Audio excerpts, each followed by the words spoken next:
And now I'd like to introduce to you our guest commentator for today, the world-famous designer, Miss Edith Head.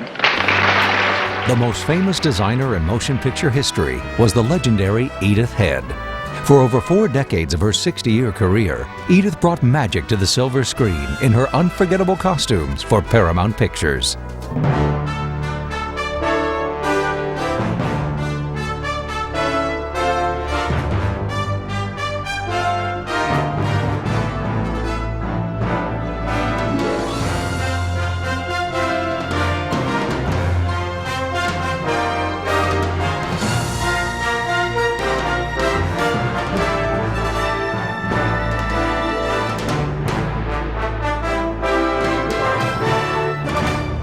Edith decided that Paramount would be a good place for her to get a job because she saw women working there, but she couldn't draw at all. Howard Greer was the costume designer at Paramount, and he taught her how to draw like he drew. But very quickly she started being very, very useful all around the wardrobe department. And in 1925, another designer named Travis Banton came out from New York. Eventually, Howard Greer decided to leave because all of the big stars were asking for Banton. And Banton was enormously talented. However, without Greer there, he started handing some of the lesser assignments to Edith to do. Banton didn't get along too well with Clara Bow. Clara Bow was Paramount's biggest star, and the public adored her, but she had very poor taste in clothes. She liked to wear bangle bracelets with all of her costumes. She wanted to put belts on dresses that weren't supposed to have them. She even wanted to wear high-heeled shoes with ankle socks. And so Banton turned Clara Bow over to Edith to dress. And the most famous picture they did together was Wings, in which Clara Bow wore a uniform through most of the film. In the middle 30s, when Travis Banton was still on hand to do the really big stars, Edith was assigned the starlets and the actresses who were coming up. And the head office told her that these young ladies were to have absolutely nothing to say about the costumes they wore. But nonetheless, Edith managed to talk to them. She managed to get a sense of what they thought looked good on them, what they liked. And she would put those same kind of ideas into the drawings, so that the studio would think they were hers from start to finish. And when these ladies became big stars, they remembered her. And of course, they were very loyal and always wanted her for all their pictures. Edith Head knew how to talk with the stars. She knew how to make them feel very important, how to give her attention only to them. They always felt that they were number one with her. Edith was very, very bright about publicity. She was very bright about promoting herself. But she was smart about what worked in a film and what didn't. She really knew. You can spot an Edith Head film a mile away. I mean, there is a style there that's definitely hers. Edith was a very good people person.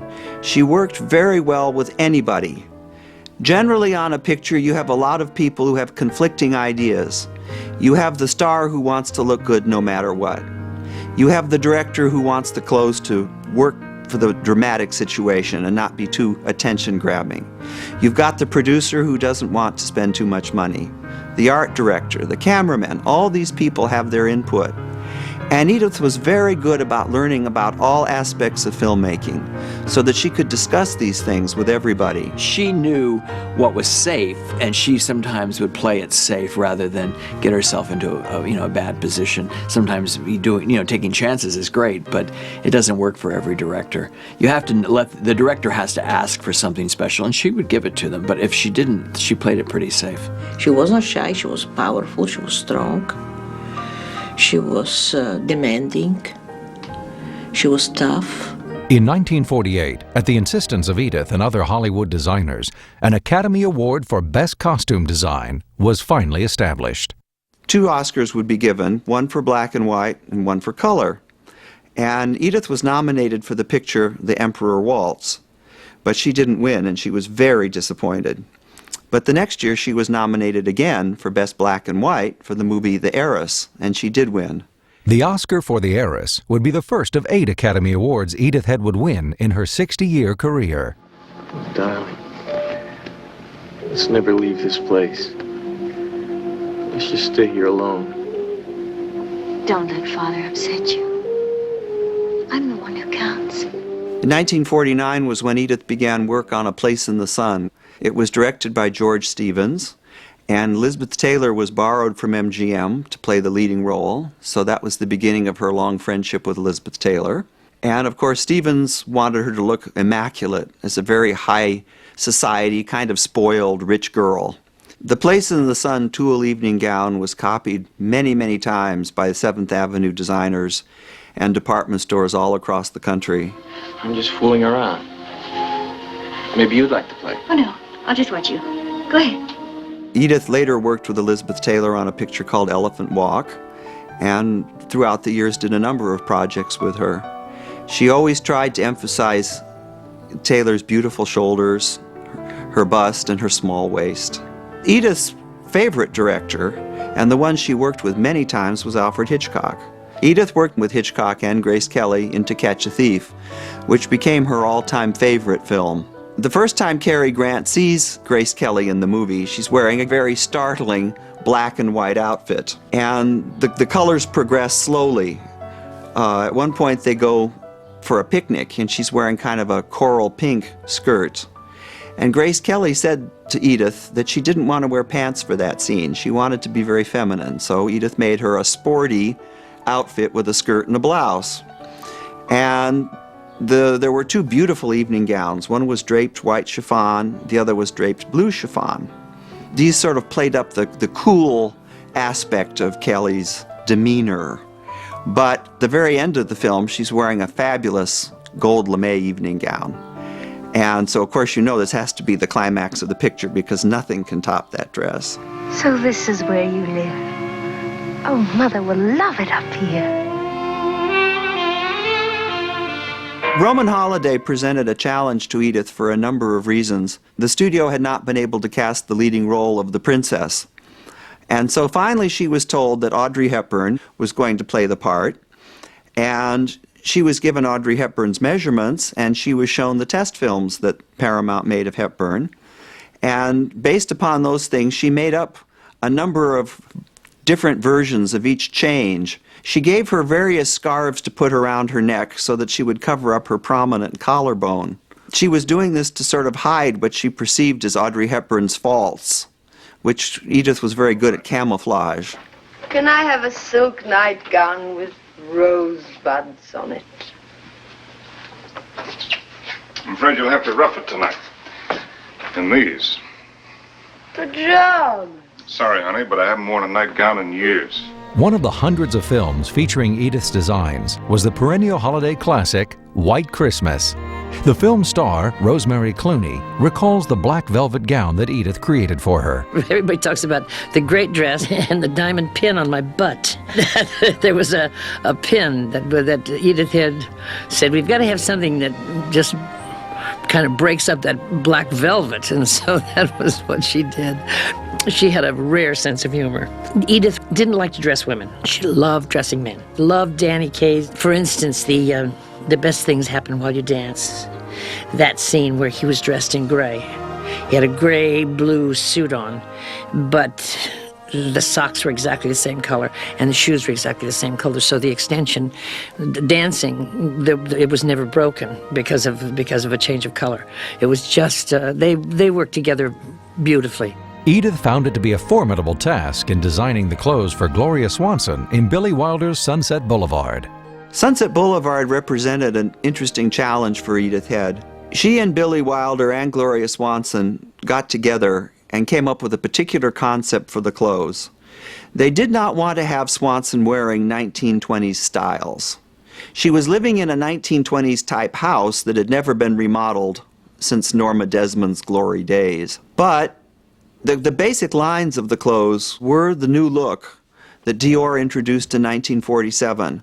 And how they brought Norma Desmond into this was just to exaggerate more. And one of the problems in doing this was that the new look accentuated waistlines a lot. And the ideal at that time was to have a very tight waist and a very full skirt. And Gloria Swanson, although she was still quite thin, her waist was not as trim as it had once been. And she did not choose to wear a waist cincher. There just aren't any faces like that anymore. Maybe one, Garbo. Those idiot producers. Those imbeciles. Haven't they got any eyes? Have they forgotten what a star looks like? I'll show them. I'll be up there again, so help me. Edith's dress around the studio was always very conservative, as opposed to some of the other lady designers who would arrive wearing fabulously glamorous clothes. Edith was brilliant about packaging herself, and realized early on that she was not a glamour girl, and so she sort of had that well-dressed schoolmarm look, and no matter when you see pictures of Edith, she's maintained it. You always know exactly who the picture is. She generally wore black and white or beige and brown. Once in a great while she might wear red. She always wore white gloves when she was at Paramount. And she generally wore dark glasses. Now, this was not unusual in the 30s and the 40s when most of the movies were in black and white. Designers, cameramen, art directors, people like that would look at a set through a blue glass to see how it would photograph in black and white. But Edith had another reason for doing it. She wanted to be inscrutable. If she wore her really dark blue glasses in a meeting, nobody could see her eyes, and therefore they couldn't tell what she was thinking. Not only was she a talented designer, Edith also knew the value of becoming a household name with the movie-going public and appeared often on radio and television. After she got used to appearing on the radio, thanks to Art Linkletter, Edith started appearing on a lot of other shows, even shows like Burns and Allen, and she played the part of Edith Head. She worked very hard at having the public know who she was, and they still know. It had something to do with the person she really was, but to some extent it was an invention as well. So, of course, when she got to be so famous, the more publicity she got, the more times the press wanted to talk to her.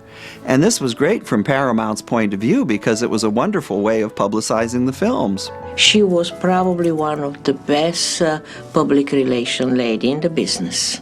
She knew how to talk her way, and she knew how to talk to the actresses, how to talk to the producer, how to talk to the director, and sometimes even if she didn't know exactly what she was doing, she presented herself like she was on top of the whole thing. So she was really good.